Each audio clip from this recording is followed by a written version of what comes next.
Go ahead. Okay, we're going to put the high body on the pole. You see the adjustment mount to make this, because it has to be completely vertical for the comb. Here are the numbers.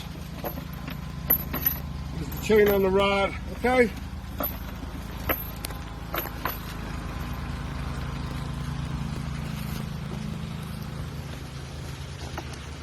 Here's the ant cup.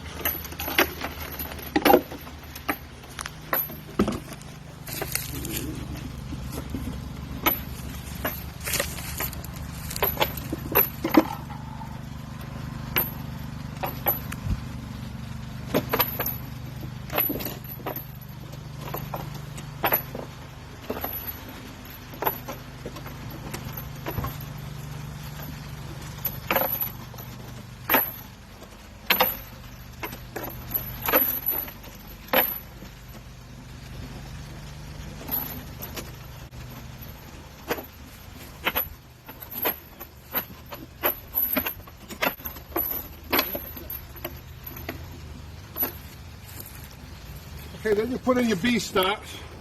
The first one goes in the bottom. If you look, you're going to put it on the inside of the rod and up against the ladder. And you got it in place. You lightly tighten your rod. That holds the B-stop in. That's when you want to put your plumb level here and make sure it's completely vertical. You can also put your plumb level on the stair and adjust the hive body to make sure it's completely level so that the comb hangs perfectly plumb. The top B-stop is the same. Goes up and in. Make sure you put the right side in, up against, and tighten.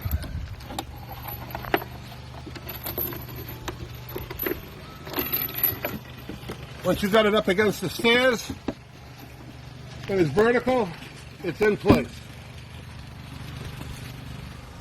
Okay, you put your first frame in. This is why it has to be completely vertical. The comb will hang down to here. If you look from behind,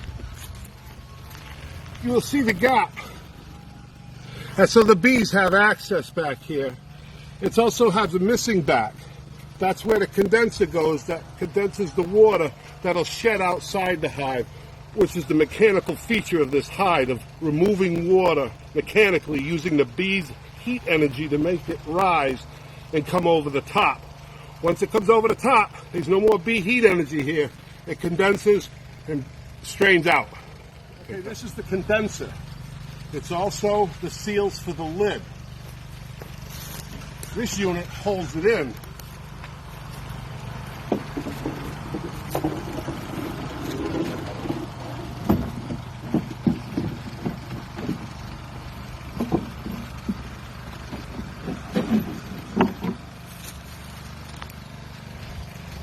You tighten it here,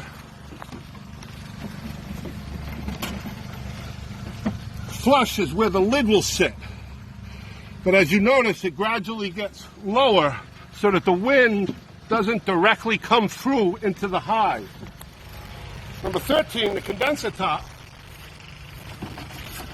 goes on the condenser body.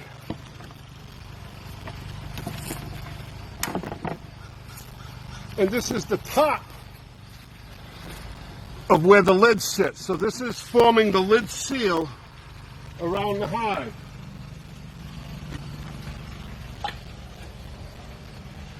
The lid seal is formed by these shims on the bottom. That's why you have 3 different pieces to make it fit. I've noticed this one seems to be set up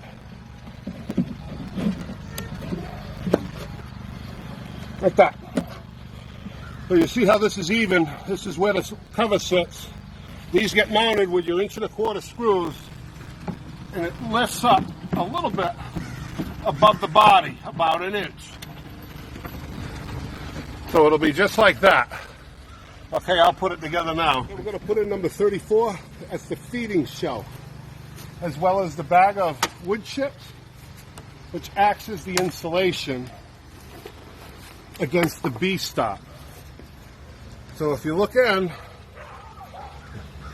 this goes down in the hole, and this goes against the wall over the threaded rod. The shelf's going to be bouncy, and you're going to put a gallon jug on it to feed the bees. So if you put the wedge in, it has no more bounce. And the jar fits in here so the lid can close over it, so the food is protected from being robbed, because it's on the other side of the bees with no entrance up here. Number 13 goes back over. These have handles on them, so you can grip them with your fingers, because they're going to weigh 15 pounds. So each one has a routed groove, a dot in the front and a slot in the back. And if you notice, you can reach them in a close-up by grabbing. I'm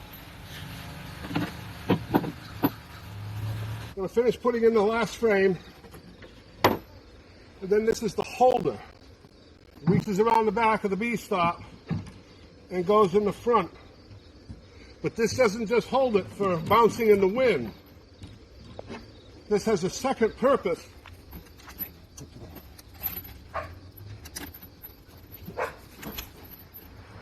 It also hangs behind the condenser. This is where you're going to put your frames when doing a hive inspection. Remember, they're going to weigh 15 pounds and be 2 feet long. And you're going to be able to come over here and hang them just like that. All of them, if you so desire. Usually you only take out half and then move the other half down the ladder to inspect.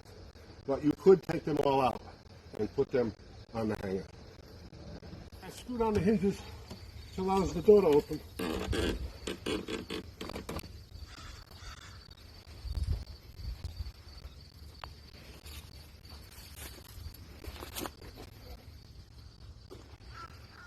Okay, this is the top of the door.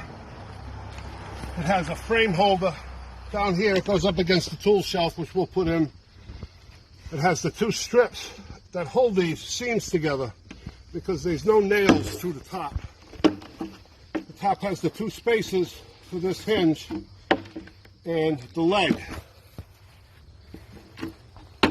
Underneath is the door slammers. But there's the 2-piece ends, the blocks that you drew very well,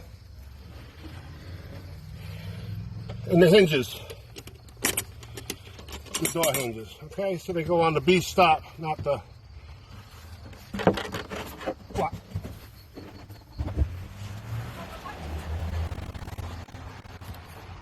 Now I'll attach the hinges underneath. And moving this up, you put the carriage bolts through here now, through also, and that'll allow you to open this. Number 31 is the tool shelf. I will go in here and get screwed with the hole like that, so that this frame, which is the spare frame, doesn't have a hook on it. It's just got 2 loops that you grab with the S-hook that comes with it, so that it can stay in there like that. So that way you can remove a comb and a frame and go in the house, and you can put that one back, you close this up. Okay. So number 12, the roof goes on the end and gets the screws through the imprints that you put. And then it will get a tin top like the others. Because now you'll see over here, which is important, and it closes and seals, but it leaves a nice gap for that roof. Yeah, so when you open it, the condenser stays behind, but the roof goes with it. This also takes the heat away from the hive in the summer. Okay, the last one of these bee doors, it takes the opening that's all the way around the bottom of the bottom bee stop. and it closes it off.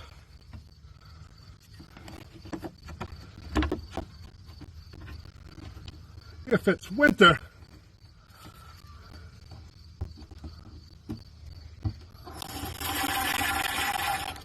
you could actually just stick a piece of cardboard here and block the opening even more, because you only need a little bit for the bees to come and go in the winter. They only come out on warm days. And then these can be taken off in the summer when you have a high traffic volume.